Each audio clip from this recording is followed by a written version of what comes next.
peuple de Dieu. C'est le pasteur Jérémie, aussi connu sous le nom de pasteur Loïc.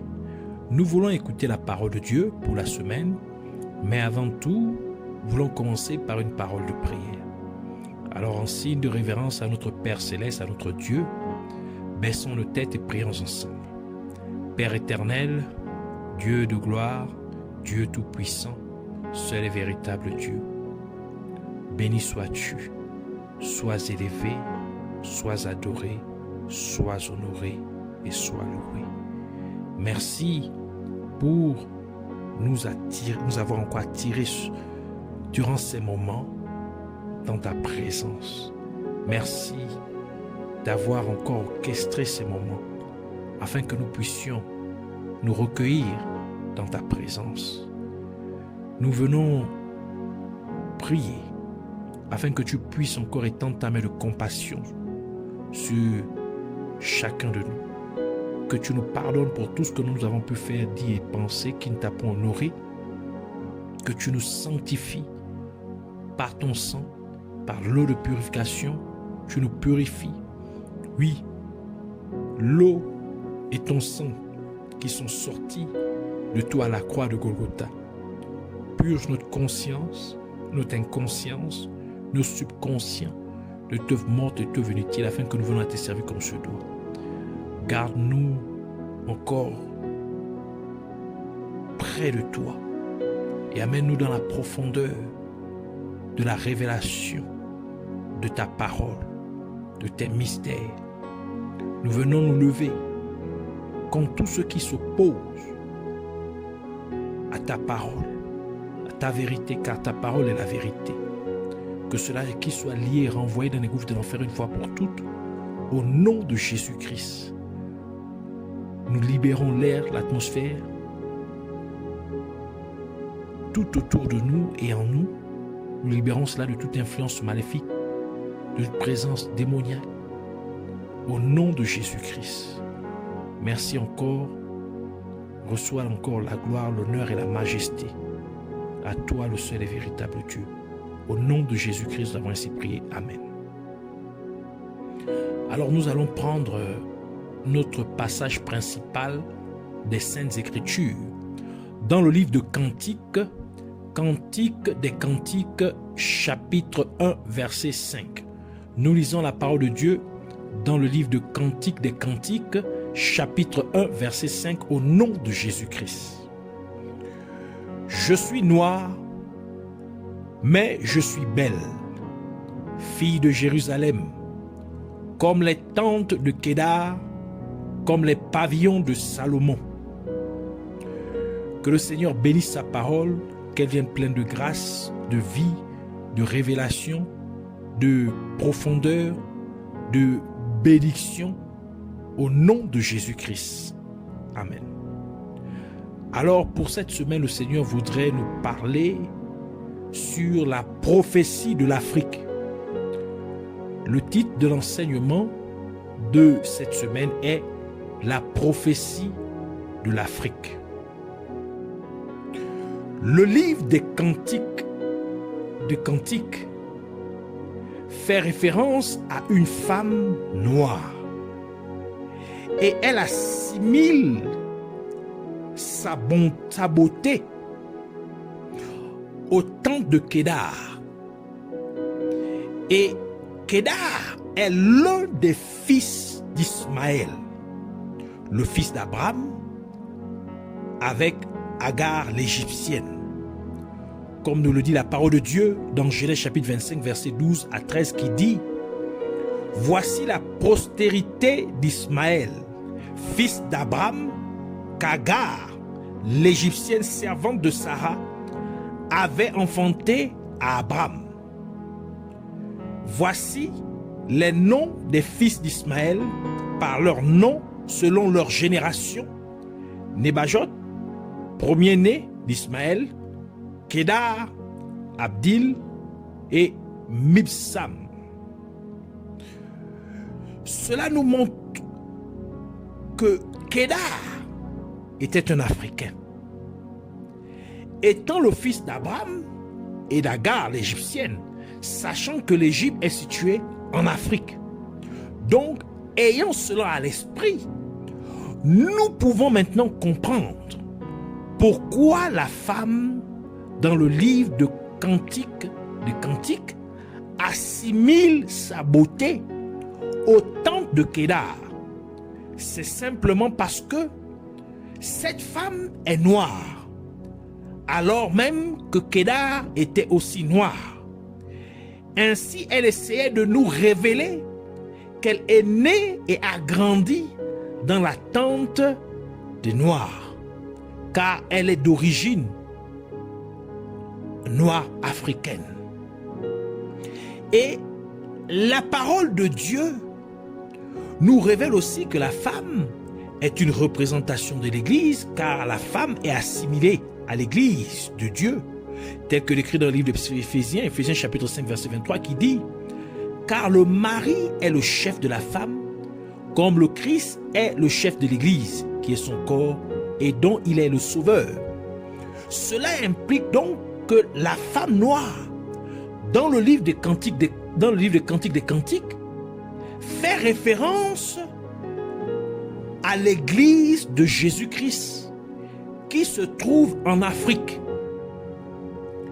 Mais il y a un problème avec les Africains. Et c'est le fait que les Africains sont des descendants de Cham. Alors même que le livre de Genèse le révèle, dans Genèse chapitre 10 verset 6, qui dit « Les fils de Cham furent Couch, Misraïm, Pout et Canaan. » Et le nom Couch est utilisé dans la langue hébraïque, donc en hébreu, pour désigner une personne à la peau foncée ou noire, d'origine africaine. Cela signifie donc que Shem est le père du peuple africain. Et la triste nouvelle est que Shem fut maudit par son père Noé pour avoir vu la nudité de son père tel que décrit dans le livre de Genèse, Genèse chapitre 9, versets 22 à 25, qui dit « Shem, père de Canaan, vit la nudité de son père, et il le rapporta dehors à ses deux frères. Alors Sem et Chafet prirent le manteau, le mirent sur leurs épaules, marchèrent à reculons et couvrirent la nudité de leur père, comme leur visage était détourné. Ils ne firent point la nudité de leur père. Lorsque Noé se réveilla de son vin, il apprit ce que lui avait fait son fils cadet. Et il dit, maudit soit Canaan, qui soit l'esclave des esclaves de ses frères.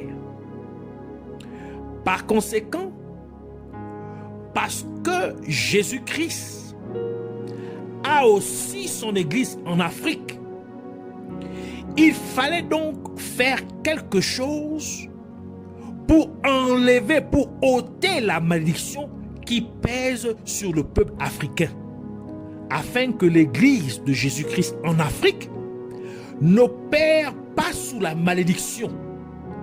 Et c'est la raison pour laquelle Jésus-Christ a dû être emmené en Égypte alors qu'il était encore bébé, afin de le cacher d'Hérode qui voulait le tuer, comme indiqué dans le livre de Matthieu, Matthieu chapitre 2, versets 13 à 16, qui dit: lorsqu'ils furent partis, voici un ange du Seigneur apparut en songe à Joseph et dit: lève-toi, prends le petit enfant et sa mère, fuis en Égypte et reste-y jusqu'à ce que je te parle, car Hérode cherchera le petit enfant pour le faire périr. Joseph se leva, prit de nuit le petit enfant et sa mère et se retira en Égypte.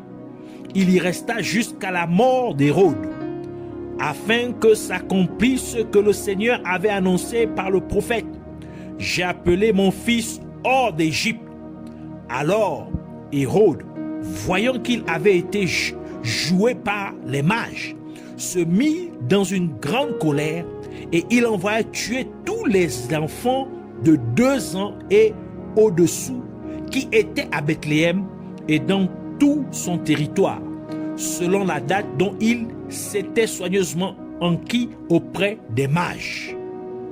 Ainsi, l'Afrique est devenue une terre de refuge pour l'enfant Jésus-Christ, jusqu'à ce que Hérode meure pour que Jésus-Christ puisse vivre, et il retourna avec ses parents sur la terre d'Israël pour accomplir ce pourquoi il était venu sur terre. Ainsi, par le fait que le continent africain fut devenu un lieu de refuge pour Jésus-Christ quand il était enfant, cela a automatiquement brisé la malédiction qui pesait sur le peuple africain. Et nous pouvons voir le même principe. Nous pouvons voir que le même principe fut appliqué à Rahab, la prostituée. Car parce que Rahab était une prostituée, cela avait apporté une malédiction sur sa vie et sur sa lignée. Mais Rahab cacha les 2 espions que Josué, le serviteur de Dieu, avait envoyés pour espionner le pays de Jéricho, comme l'explique le livre de Josué, Josué chapitre 2, verset 1 à 6, qui dit: Josué, fils de Nun, fit partir secrètement de Sittim 2 espions, et en leur disant: allez examiner le pays, et en particulier Jéricho. Ils partirent et ils arrivèrent dans la maison d'une prostituée qui se nommait Rahab, et ils y couchèrent. On dit au roi de Jéricho: voici des hommes d'entre les enfants d'Israël sont arrivés ici cette nuit pour explorer le pays. Le roi de Jéricho envoya dire à Rahab: fais sortir les hommes qui sont venus chez toi, qui sont entrés dans ta maison, car c'est pour explorer tout le pays qu'ils sont venus. La femme prit les 2 hommes et les cacha, et elle dit: il est vrai que ces hommes sont arrivés chez moi, mais je ne savais pas d'où ils étaient. Et comme la porte a dû se fermer de nuit, ces hommes sont sortis, j'ignore où ils sont allés. Hâtez-vous de les poursuivre et vous les atteindrez. Elle les avait fait monter sur le toit et les avait cachés sous des tiges de lin qu'elle avait arrangées sur le toit. Par conséquent, parce que Rahab avait caché les 2 espions que Josué, le serviteur de Dieu, avait envoyés, cela a automatiquement causé la malédiction qui était sur Rahab et sa lignée à être brisée. Et par conséquent, Rahab est entré dans la lignée physique de Jésus-Christ. Donc, Jésus-Christ est physiquement descendant de Rahab. Matthieu chapitre 1, verset 1 à 6 qui dit: généalogie de Jésus-Christ, fils de David, fils d'Abraham. Abraham engendra Isaac. Isaac engendra Jacob. Jacob engendra Judas et ses frères. Judas engendra de Tamar Pharez et Zara. Pharez engendra Esrom. Esrom engendra Aram. Aram engendra Aminadab. Aminadab engendra Naasson. Naasson engendra Salmon. Salmon engendra Boaz de Rahab. Donc Rahab, la prostituée qui était prostituée. Boaz engendra Obed de Ruth, Obed engendra Isaïe, Isaïe engendra David, le roi David engendra Salomon de la femme d'Uri. Donc, nous voyons en effet que Rahab fut rentré dans la lignée de Jésus-Christ. Et encore, Abdias cacha 100 prophètes de Dieu pour que Jézabel ne les tue point.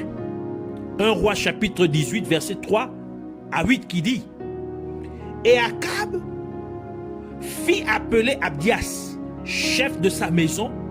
Or Abdias craignait beaucoup l'Éternel. Et lorsque Jézabel extermina les prophètes de l'Éternel, Abdias prit 100 prophètes qu'il cacha 50 par 50 dans une caverne, et il les avait nourris de pain et d'eau. Akab dit à Abdias: va par le pays vers toutes les sources d'eau et vers tous les torrents. Peut-être se trouvera-t-il de l'herbe, et nous conserverons la vie aux chevaux et aux mulets, et nous n'aurons pas besoin d'abattre du bétail. Ils se partagèrent le pays pour le parcourir. Akab alla seul par un chemin, et Abdias alla seul par un autre chemin. Comme Abdias était en route, voici Élie le rencontra. Abdias, l'ayant reconnu, tomba sur son visage et dit: est-ce toi, mon seigneur Élie? Il lui répondit: c'est moi. Va, dis à ton maître: voici Élie. Et nous pouvons voir ainsi que le fait qu'Abdias avait caché les prophètes de Dieu afin qu'ils puissent échapper à la mort, Dieu fit qu'Abdias soit celui qui trouva le prophète Élie, car Élie fit tomber la pluie sur la terre d'Israël, délivrant ainsi le peuple d'Israël de la grave sécheresse et de la famine, brisant ainsi la malédiction qui était sur la terre d'Israël à cause des crimes de Jézabel, alors qu'elle avait tué les serviteurs de Dieu. Tout cela nous montre donc qu'en effet, le fait que l'Afrique était le lieu de refuge de Jésus-Christ quand il était enfant, cela a eu pour résultat le fait que la malédiction qui pesait sur le peuple africain fut brisée. Et cela devait être fait parce que Jésus-Christ a aussi son église en Afrique. Parce que son église en Afrique a un rôle important à jouer dans la fin des temps. C'est-à-dire que l'église de Dieu en Afrique a une mission prépondérante à remplir pendant ces derniers temps dans lesquels nous vivons. Et cette mission ou ce rôle est représenté dans la forme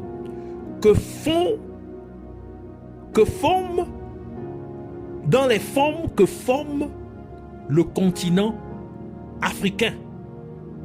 Car il y a deux formes qui peuvent être extraites ou déduites de la carte d'Afrique. La première forme que représente la carte d'Afrique ou de l'Afrique est un pied, le pied d'un être humain. Et le nerf le plus long de tout le corps humain va du pied au rein. C'est pourquoi lorsque les gens ont généralement des problèmes avec le rein, leurs pieds peuvent s'enfler. Il y a donc une relation directe entre le pied et les reins. Et le rôle des reins est de filtrer les déchets et les toxines du sang. Et c'est le rôle que Dieu a donné à son Église en Afrique en ces derniers jours, qui est de filtrer les fausses doctrines et toutes les autres mauvaises pratiques de son Église dans le monde entier. On peut remarquer que tous les continents du monde, de tous les continents du monde, le continent africain est celui qui a généralement gardé sa boussole morale.